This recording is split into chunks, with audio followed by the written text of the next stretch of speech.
I was born on the 17th day of January, 1846. I go back as far as way along in the early 50s. My first recollection of public living, and especially political living, as I may call it, was when I learned as a boy of 9 or 10 that my home was in the state of Virginia. I didn't know about states before that time. Then time passed pretty rapidly because I was attending high school, and I remember distinctly the occasion when John Brown, the poor man, sought freedom for the slaves. He's there in my state. I heard about it pretty distinctly.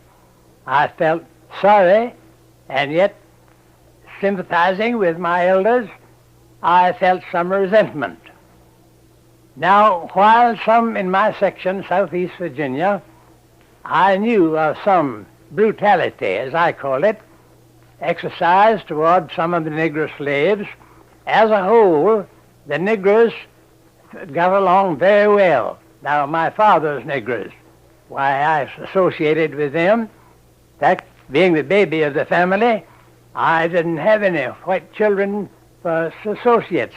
Therefore, I played around with the Negro children. 4 years passed by.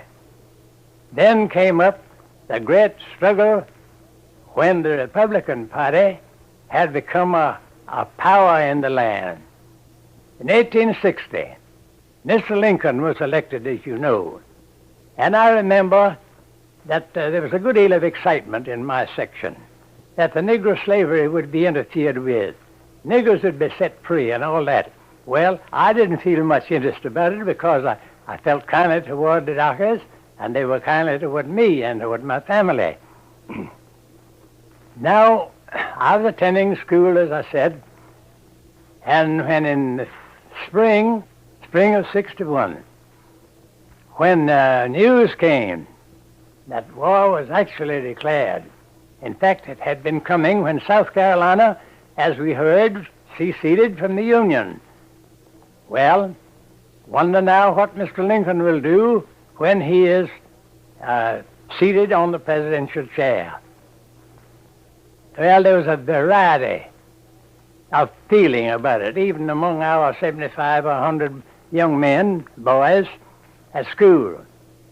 But right at once, when war was declared, about half of our pupils, young men over 18, quit school, joined companies of infantry, cavalry, and in their homes, in surrounding counties, and in that vicinity. I wanted to go too, but my father said, "Now, son, you're too young." I was just 15, just a little past. And if the war continues long enough, you may have an opportunity. Well, so I rested, and the war began, and I heard about it. And I heard that at the Battle of Williamsburg, some of my classmates fell in the battle there. Well, I grieved about that because they were boys that I'd been brought up with. They were a little older than I, but I felt sorry that they were killed. Then, in 62, although General Lee had still a pretty good army, he began to need more men, naturally. Although the big battles, or the largest battles, had not come yet. But my neighbors around there, some of them who were over 45, kinsmen of mine, some of them, began to just get up a company of cavalry. And I, a boy of 16 and a half years old, joined the cavalry company, which afterwards was attached and counted with others among the 24th Virginia Cavalry. Now, for a long time then, from August 62 on until 64, great battles had been fought in there. We heard of the Battle of Gettysburg. And finally, our company was taken away from the Blackwater border, guarding that section of the country from the incursions of Federal soldiers who might cross the Blackwater River and so on, and come over into Confederate territory. We were taken in the spring of '64, our regiment was, in the neighborhood of Petersburg. And while we were camped just north of Petersburg, General Grant began his invasion of that part of Virginia.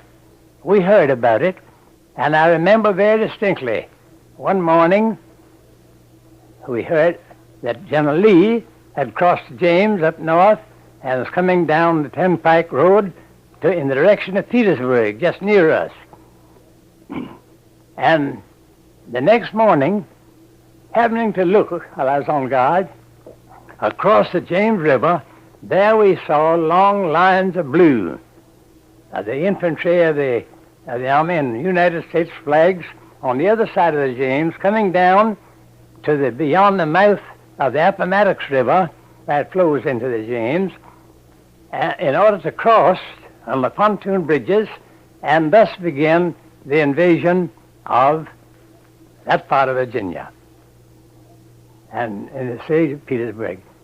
Thus, I was not with that part of the army. My regiment was moved up north of Virginia, out of Richmond, north of Richmond, and thus we guarded that city for several months while General Lee and General Grant were struggling there near Petersburg. While that was going on, there were some skirmishes, and one, small battle I was in. I was not in any of the larger battles, probably fortunately, maybe unfortunately. Well, General Howell commanded the General Lee's corps near Richmond, and I remember we were called up one day and took the Darbytown Road, and some mile or two, I don't know, we never counted distances or time in those days. We turned off from the road, main road, and went down a road through a wood. After a while came to an opening, and there was a line of blue boys and with some artillery. And we charged them, and that's where I was struck the first and only time in my leg, which laid me up 2 months. I was sent home on furlough. Now, I want to bring in one or two little points there that might be of interest to some. We were around Richmond, my regiment was, all the time then, on doing little or nothing, while the war was still going on. And after a while, a Saturday evening, the first day of April, 1865, we were ordered, and by the way, in the meantime, about half of my regiment had lost their horses. The Confederate soldiers owned their own horses, and when they lost a horse, it was difficult at that stage to secure a substitute. Anyhow, I lost mine. I've forgotten just now how. I don't believe it was in battle, however, at that time. Now, orders came for a dismounted part, or demounted, I might say, of the regiment to fall in line and march. We stopped on the way and spent the night. That was Saturday night. The next day was a beautiful day, Sunday. We didn't know what was going on. We were within a mile of Richmond, and there was a turmoil there. And that day, as you all know, that day, the President Davis was attending his usual services at his church, St. Paul's Church. Right in the midst of the sermon, the front door opened, and a courier rushed in and went up to President Davis, handed him the paper. He opened it, and it was a dispatch from General Lee saying, "Mr. President, I am so heavily pressed by the enemy that I'm compelled to abandon Petersburg." Mr. Davis arose and left, and the congregation broke up, and in a few minutes almost, there was pandemonium then in Richmond. We marched out of Richmond early the next morning, on the 3rd, and started in a southeasterly direction. We didn't know which way nor where we were going, but afterwards it showed that we were attempting, under General Ewell's command, to come in contact with General Lee somewhere down southwest of Petersburg. Well, the Federals under General Sheridan overtook us, our command of about 3,000, in Amelia County, Virginia, and after fighting several hours, General Ewell surrendered us, and thus I became a captive. I went to prison along with this command, and we landed in Point Lookout, Maryland, down here. And the day after we reached there, as a curious boy, I rose pretty early. We just gotten there the afternoon before. I rose pretty early and went out to see how things looked around in there. There were 20,000 of us, a large encampment. Happening to look across in one direction, I don't know which, well, there was a flagpole and a flag on it just rising. I stopped and looked at it with curiosity. It stopped when it got halfway. Well, I knew what halfway flag on a pole meant. I looked at it. I thought, well, the rope that handles that flag must have a knot in it, and I'll see a man presently going up that pole to untangle it. I waited a whole minute, and I casually turned my face in another direction, and there was another flagpole with flag half-mast already. So I put my head in the tent. There were 5, 6 others of us. I was, boys, there must be some big Yankee dead. I wonder who it can be. Of course, we had no means of knowing. And then we waited for about an hour. The sergeant blew a bugle. We, 150 of my company, fell in, and as soon as he finished calling our names, a number of us rushed up and said, "Sergeant, what does the half flag mean?" His face fell. He says, "President Lincoln was shot last night." Well, the feeling, the variety of feeling that came over us 20,000 men in just that one. Of course, there were several other prisons, as you know. But as for me, and a boy, just 19, I didn't know what to think. I couldn't feel any hatred toward Mr. Lincoln, especially. I didn't feel any special hatred toward any Federal soldier. And when I began to think how kindly General Grant afterwards, on the 9th, acted toward General Lee, I felt kindly toward him. Now, comes up the question of what we Southern soldiers fought for.